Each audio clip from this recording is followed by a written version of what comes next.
J'espère que vous allez bien, où que vous soyez à travers les quatre coins du globe.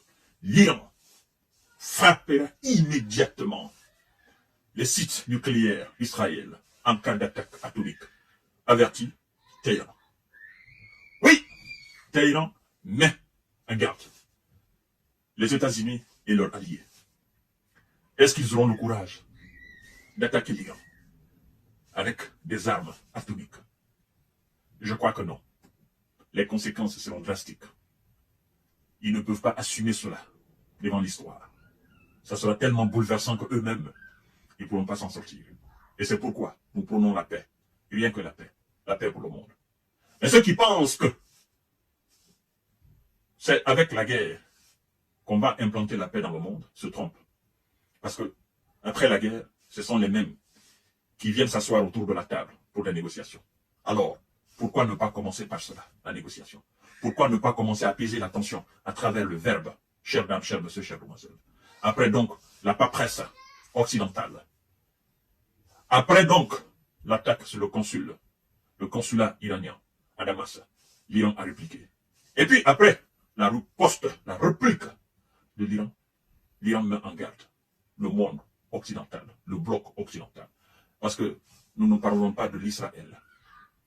L'Israël, sans le bloc occidental, ne peut pas tenir face. Je le dis en connaissance de cause.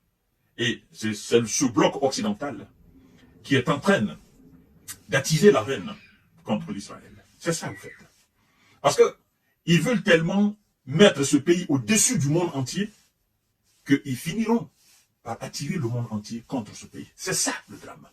Et les gens comprennent, les gens voient cela. Les gens voient cela.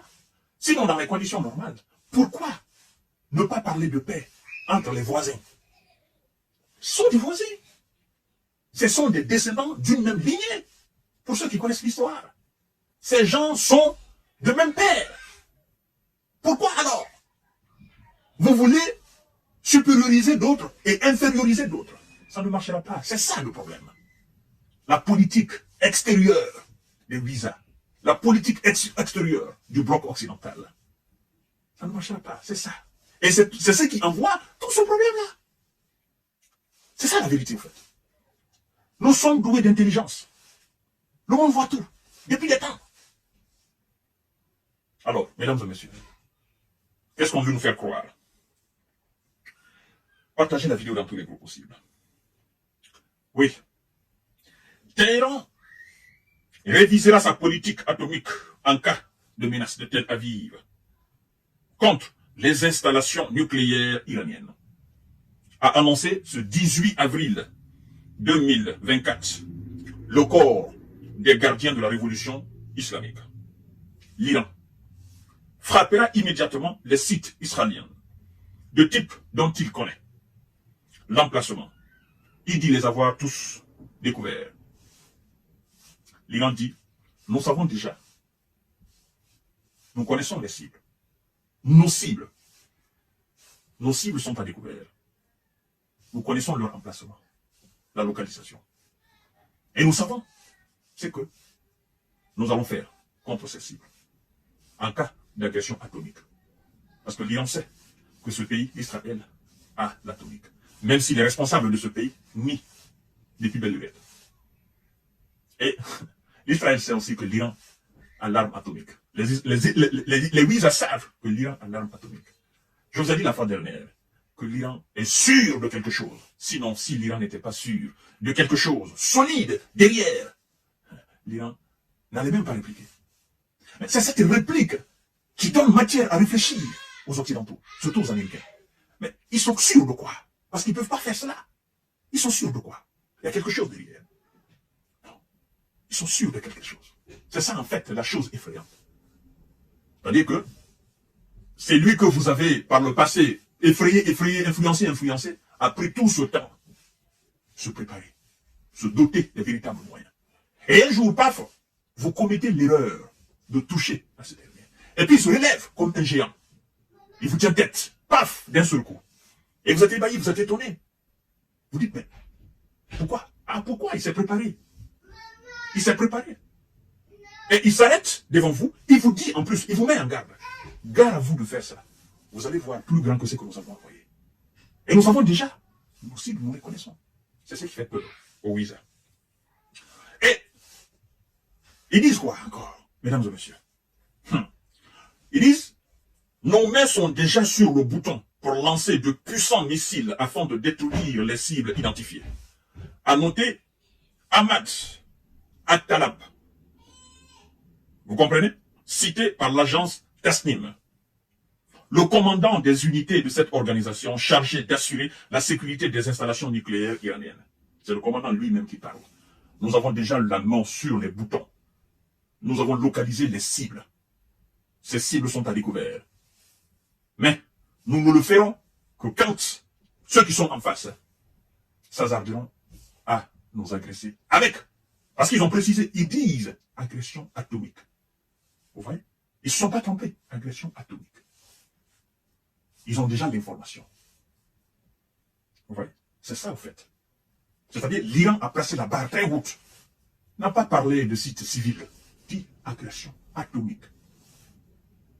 C'est-à-dire, elle a placé la barre très haute en disant, nous savons ce que vous avez. Et ce que vous avez, c'est-à-dire, ce qui est plus grand pour vous, c'est l'atomique. Et nous commençons par ça directement. Et dans cette sortie des responsables des installations nucléaires iraniennes, on sent un discours, le discours d'un allié puissant, son Excellence Vladimir Poutine. Le monde sait que nous sommes la puissance nucléaire. C'est-à-dire, aujourd'hui, c'est le paroxysme de toutes les armes. C'est le niveau le plus haut de toutes les armes. Parce que Poutine se dit, entre l'Amérique et nous autres, c'est pas des Kalachnikov, c'est pas des missiles, c'est pas des noms, c'est les ogives nucléaires qui seront utilisées. Donc je commence directement par ça. Je ne vais même pas tourner autour du pot.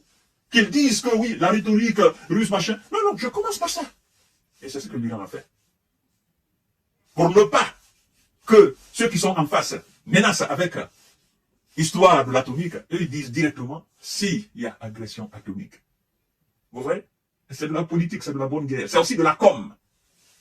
Et en parlant d'atomique, les gens se disent, ah, donc, ces gens, ils ont l'arme atomique chez eux. Vous voyez? Parce que bon, c'est de bonne guerre, même dans la communication en fait. Vous qui ne savez peut-être pas qu'ils ont ça, les gens vous disent, alors vous posez la question de savoir, ah, donc, c'est que ils ont l'arme atomique, pourtant ils nient. Ah, donc c'est qu'ils ont. Vous voyez? Et vous disent en même temps, le commandant de l'unité qui est chargé de veiller sur les installations nucléaires iraniennes. Il y a deux déclarations. En cas d'agression atomique de l'autre côté, notre commandant dit déjà qu'ils ont la main sur le bouton. Le commandant de l'unité qui est chargé de veiller sur les installations nucléaires de l'Iran. Donc, l'Iran met en avant sa capacité à voir ça. Et de l'autre côté, l'Iran sait déjà qu'il y en a. Alors, mesdames et messieurs, il faut savoir lire entre les lignes. Je viendrai tout à l'heure devant vous partager cette vidéo pour vous parler de ce que les Ouïsa et le Premier ministre, n'est-ce pas, Benjamin, se sont dit au sujet de l'Iran. Partagez la vidéo. Nous voulons juste la paix. Comprenez? Nous voulons juste la paix. À tout à l'heure pour notre série d'informations de décortiquage. Merci beaucoup.